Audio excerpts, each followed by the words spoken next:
La femme arrive seule en enfer. Une longue file d'attente à perte de vue. Tous ceux qui font la queue répètent les mêmes mots. À chaque pas qu'ils font, ils énoncent un chiffre. Le plus terrifiant, c'est que Jenny doit chercher sa fille disparue dans cette foule. Tout cela à cause de l'entêtement d'elle et de son mari, qui ont absolument voulu acheter cette maison centenaire du coin. Il y a quelques jours, Jenny et sa famille de 4 personnes ont emménagé dans cette demeure ancienne. Dès leur arrivée, leur fille a dit qu'elle n'aimait pas cet endroit. Surtout ce portrait à l'huile du premier propriétaire. Le geste de la main du propriétaire sur le tableau était très étrange, comme s'il accomplissait quelque rituel. Rien qu'à le regarder, cela donnait la chair de poule. Au-dessus de chaque chambranle de porte, étaient gravés différents symboles mystérieux. Quand le père et le fils quittaient une pièce, il semblait y avoir quelque chose de terrifiant derrière les murs blancs. Après avoir rangé les bagages, leur fille a dit à Jenny qu'elle ne voulait pas habiter ici, disant que cette maison donnait toujours une sensation de malaise. Cependant, Jenny ne s'en souciait pas du tout. Elle a dit qu'une fois le travail terminé dans 2 jours, elle arrangerait tout comme il faut, en changeant le papier peint et tous les meubles. Ce serait différent. La première nuit après l'emménagement, seuls les enfants étaient à la maison. Jenny et son mari étaient retournés au bureau pour faire des heures supplémentaires. Cette nuit-là,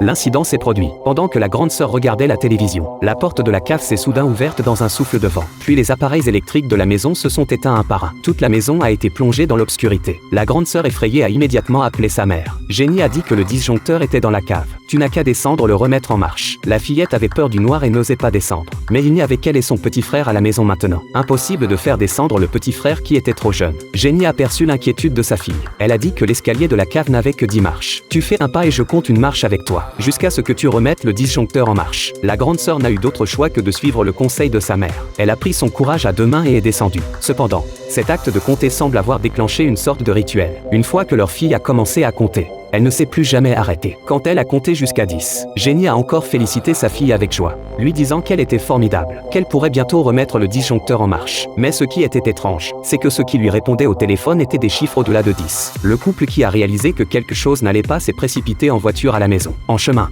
Jenny avait mis le haut-parleur. Ce qui était terrifiant, c'est que la voix de leur fille comptant ne s'est jamais arrêtée. De retour à la maison, le mari s'est immédiatement précipité dans la cave pour remettre le disjoncteur en marche. Cependant, tous deux ont fouillé toute la cave sans trouver trace de leur fille. L'enfant avait forcément eu un problème. Jenny a fait venir la police pour enquêter. Les forces de l'ordre ont aussi agi efficacement. Elles ont lancé une recherche méthodique dans la montagne derrière la maison pendant la nuit. Cependant, même en mobilisant tous les habitants de la petite ville, après avoir cherché pendant 2 jours et 1 nuit, elles n'ont toujours pas trouvé la moindre trace de leur fille. Le couple rongé par les remords pleure dans la chambre de leur fille, sans réaliser du tout que l'enfant n'avait jamais quitté cette maison, mais qu'elle était toujours prisonnière de cette cave mystérieuse. Jusqu'au 3e jour, elle est redescendue dans la cave chercher des indices. Après avoir essuyé la poussière sur le sol, elle a soudain découvert que chaque marche portait un chiffre gravé, et que la dernière marche portait même une formule complexe.